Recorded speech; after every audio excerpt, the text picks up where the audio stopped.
What is going on, guys? Once again, thank you for taking a step into the chamber. Today, we're going to be taking a look at Android 16. Before we get started, I'd like to apologize. We don't have the cards for Battle Evolution yet. The distribution for that hasn't been the best. So, we're going to have to do this on Untapped today.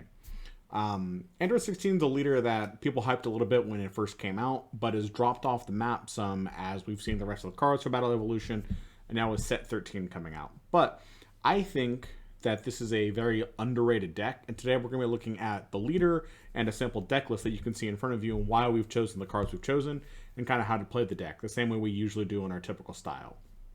So first, let's talk about the leader.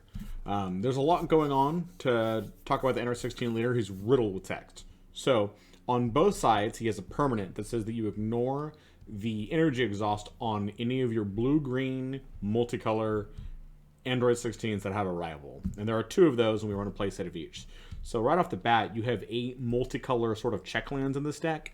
So it makes the energy that you're trying to charge a lot better, because in this deck, sometimes it can be difficult, or I should say in other multicolor decks, it can be difficult to find cards to charge right away that leave you the ability to play cards in your first turn. But in this deck, we have 8 check lands that come in ready to go, which is nice. On the front side, when he attacks, you discard an android and you draw 2 cards.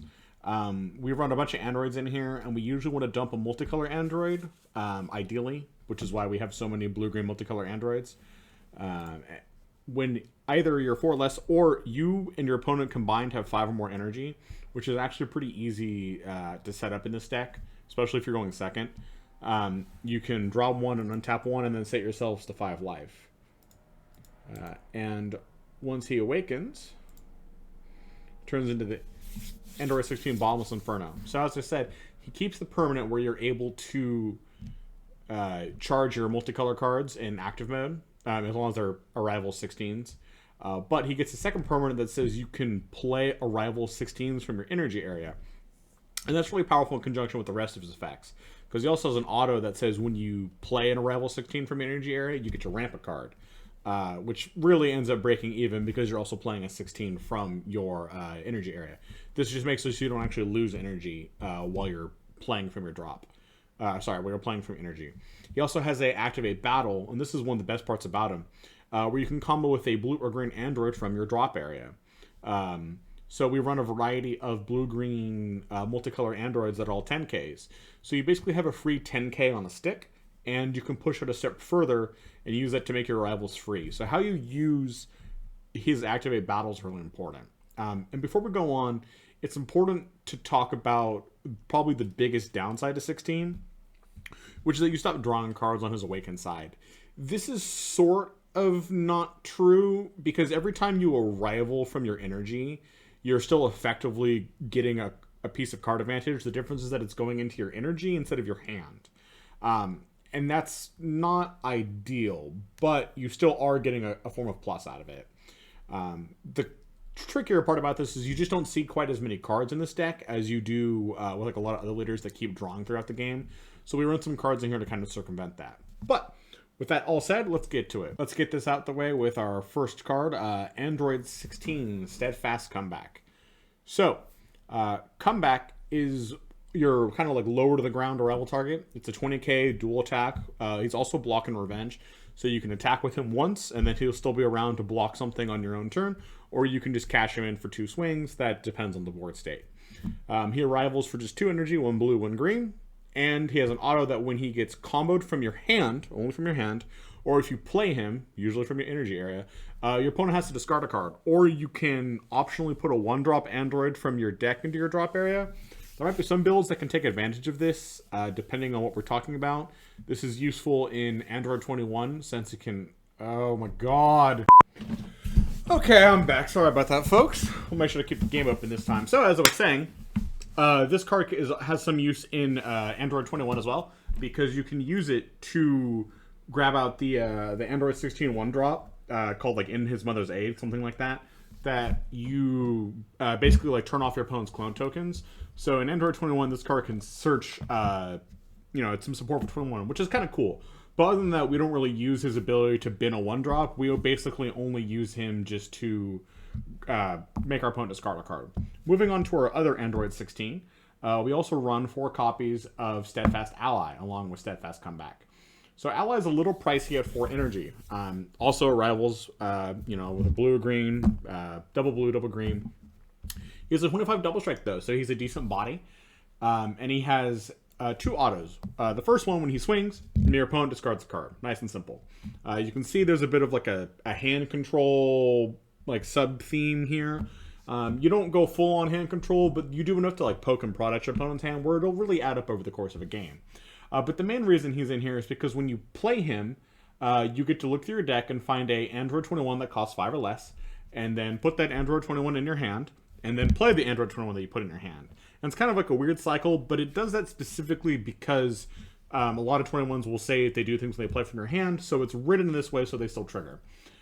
There's really 2 Android 21s you can run here. This card and a Bad Omen. We don't run a Bad Omen only because it requires you to crit an energy to resolve its effect, and its effect is very good. You usually like to push or kill your opponent and burn them out, but we're not usually playing this as like a kill effect. We're usually playing it like more at like the middle of the game, and setting ourselves back in energy isn't what we want to do. That being said, there's probably a way you could finesse this build and fit like 1 in if you want to run the card. But for us, the main Android 21 is Brilliant Scientist. So this card's a 10k blocker that when you play it, it KOs one of your opponent's battle cards, and then it ramps off the top 7 cards of your deck. You pick one and ramp with it. So you basically always get a blue-green multi. You get basically this and the ramp and the KO more or less for free off of the 25k double strike body, which is really powerful. As a general rule of thumb, you usually want to resolve these arrival effects on your opponent's turn. It can be beneficial to arrival Steadfast Ally on your own turn, so you can get that immediate 25 double strike swing in, but it's often more powerful to use his auto when you play him to arrival out a beautiful scientist, and then KO something on your opponent's turn. Possibly mid-combat. If your opponent goes like really in on a big swing, you can punish that by just bringing this guy in and then killing the battle card with a beautiful scientist. So this engine here is really powerful. We get a lot of energy and ramping off of it. It's like one of the main reasons to play the deck. Moving along to our other blue-green cards. We have a play set of Energy Amplification. Energy Amplification, when you play it, if you have a blue-green multicolor in your energy, which we pretty much always will, you take the top card of your deck and you put it in your energy, the end. Before we go on, there's a limitation where basically this and Beautiful Scientist put limitations on the kind of battle cards we can play, but nothing in this deck cares about that. We don't play anything between 30 and 35,000. For the most part, our highest is at 25, except for our SCR. Talking blue-green targets, our boss monster for the deck is right here with Android 17 and Android 18 Siblings Revived. So this is a 25 double-double that with Deflect, that when you play it, you pick all of your opponent's battle cards and you just put them in the drop area, ignoring barrier. It's not a KO effect, it's just a place, so they even get around things like Vegeta 6. So it's a complete board wipe, and then you get to untap an energy, which is kind of nifty. It has an auto that when you swing, you look at your opponent's hand and you take 2 cards in it and put them in their energy. You get this auto twice because it's not once per turn. So you do ramp your opponent 4 in total when you play this card, but you also take 4 cards out of your opponent's hand on top of getting decent damage through. This will usually end the game on the spot. Our last extra blue-green card that we run is Infinite Energy. And this card is really, really, really good in this deck. So it's 3 energy to take one of our blue-green multicolors and put it back into our energy, and then draw a card and untap an energy, so you kind of pay 2 for it. It's really brutal in this deck, though, because we can put back one of these 16s that we've already kind of got a mileage out of, and then use them again. And when we do that, we'll get another ramp off of our leader. Right over here. So you almost sort of double ramp with this, or rather I should say you ramp once and then you create card advantage off of it as well, because you then get to replay the card that you put into your energy while keeping your energy count the same. So that's a really powerful effect. But this card's a little expensive at 3, and it requires you to have a 16 out, so it's not live for most of the game, so we only run 2 copies. Before we get to the rest of the deck, our super combos and SCR, since they're all blue-greens, we play 4 of Bionic Blitz. Bionic Blitz is a blue-green multicolor android, so we can use it with our leader ability. That's a strong selling point.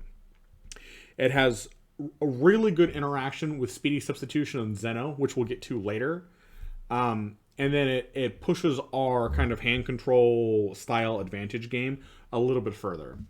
You could run the Vegeta, the Disciplined Warrior, the put a card on the bottom and draw 2 cards, because for the most part, all the cards in this deck are blue, but on occasion you will hit on Pretty Black Hole, which we'll talk about later. Mean that super combo, if you wanted to run it, you'd probably have to cut these cards. The deck list is at 55, which is a little high, so you could, if you wanted to do that, you could make that change and then trim this. But you would suffer in some other areas. Finally, let's talk SCRs for the deck. For us, we've got SS4 Vegeta, Peak of Primitive Power.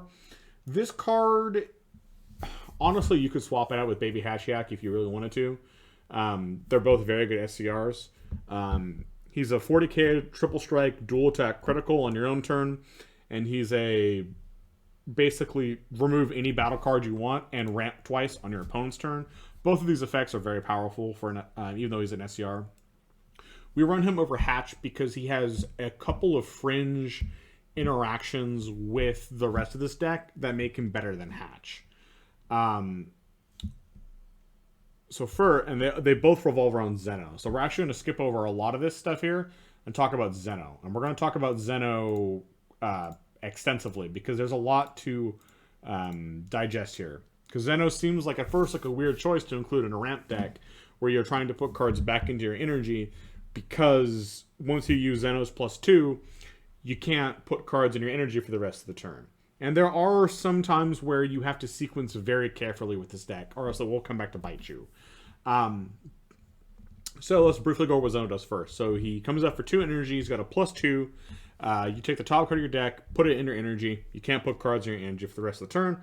At the end of your turn, the card you put in your energy goes away. Self-explanatory. So it's like a pseudo ramp for a turn. The thing to keep in mind here is that, first of all, as I said earlier, you typically will rival your 16s, these guys up here. They're generally better off being arrived on your opponent's turn, not your own. This doesn't mean that you can't arrival them, but sometimes you're better off on your own. So you don't have to worry as much right off the bat, since this is where most of your energy replacement effects come from, is these guys up here. On top of that, if you hit a blue-green multicolor, the card comes in rest mode, and that's where one of our 1-drops comes in. This is very important here, which is Speedy Substitution. Speedy Substitution is a 1-drop that when you play her, she searches the top 5 cards for any blue or green android, puts it in your hand, and then at the end of your turn, you can add a blue-green card in your energy to your hand, and if you do, you then put 1 card from your hand back into your energy. And this is where the first kind of synergy between Xeno and our SCR comes in for why we chose Vegeta, and also why Xeno's in the deck. So if Xeno ramps any blue-green card, like our super combos or SCR or any of these other targets, it comes in rest mode, and normally you don't get any advantage off that. But you can play Speedy Substitution and resolve her auto and add that blue-green card that you put in there with Xeno and put it in your hand. 18 will then fail to add a card back into your energy. So you've basically drawn the card that you ramped off of Xeno on top of getting the search that she already has. And again, there's a bajillion androids. Almost every battle card we have other than Trunks is an android. So you're almost never going to miss with Speedy Substitution. So this is really powerful if we hit a super combo or SCR, because if you were playing with the blue super combos or Hatchiak, if you hit those targets, they're just gone. You don't have a way to pick it back up, and it goes to your drop area, and it's basically lost, and that sucks.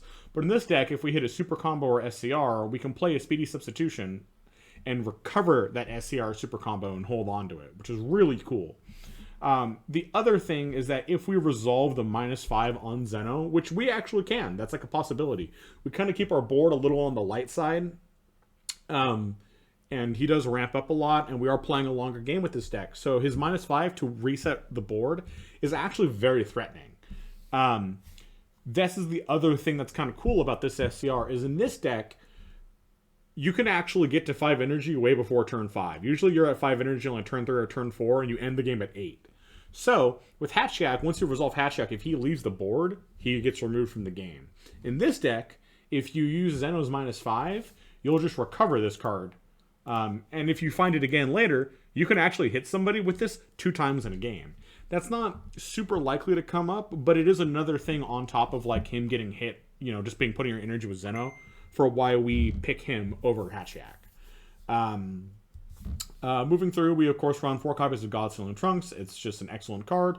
And then 3 copies of Heroic Prospect. Again, it's an excellent card. One last thing to keep in mind before moving on. On games where you go second, you can play Xeno if you fail to find a energy amplification. Use Xeno's ability to ramp and then awaken with your leader, and untap one of your regular energies, and then use that to do something like arrival in a 16 your opponent's turn if you have an untap effect. And we have quite a few of those. We play 3 Sensu Bean and 4 Dimension Magic. These are our main like energy untap effects. Sensu Bean also really helps this deck against go wide strategies. Our leader gets a free 10k combo, and we have ways to spot removal threats, and that's obviously really good against taller decks. But against decks that go wide or hit us multiple times, it can be kind of difficult to actually defend ourselves efficiently. So Sensu Bean goes a long way at kind of like conserving our hand, on top of, again, untapping the energy. We get a lot of mileage, particularly out of this this 2-drop here, in terms of like our defense, since he has revenge. And then Dimension Magic is Dimension Magic. We get up to 5 pretty easily in this deck. We don't use the Overwhelm. Xeno puts cards in there all the time, or often puts cards in there. And then we have a couple extra cards that will also go to our drop. One of the most underrated blue cards, moving on next, is Intersecting Fates. And I think this is a card that should see a lot more play in other blue decks. If you don't want to include this, you can cut it. The deck is at 55, and you can just drop right down to 51 and keep this like exact list. But Fates costs you 1 energy, and then you look at the top 2 cards, and you keep one, and you put the other on the bottom of your deck. Now, normally, that would kind of be difficult. Or I should say, normally, rather... yeah, we're definitely going to... Normally, that's not like a super useful effect. I mean, like, you untap the energy later, but it's not a big deal. But it's really powerful, specifically, again, in this deck, because if we hit a blue card instead of a multicolor with Xeno, we can use it with Fates and kind of walk that energy over to, like, the rest of our energy that we've spent on other stuff. If we spend it on the Xeno ramp and keep that, like, untapped energy into our opponent's turn, on top of, checking the top 2 and finding, like, a useful target. So this card's really useful for us for, like, deck thinning, finding an important piece. And despite it pushing us from 51 to 55, it actually makes us somewhat more consistent, since we move 2 cards out of the way instead of just 1. Really good card.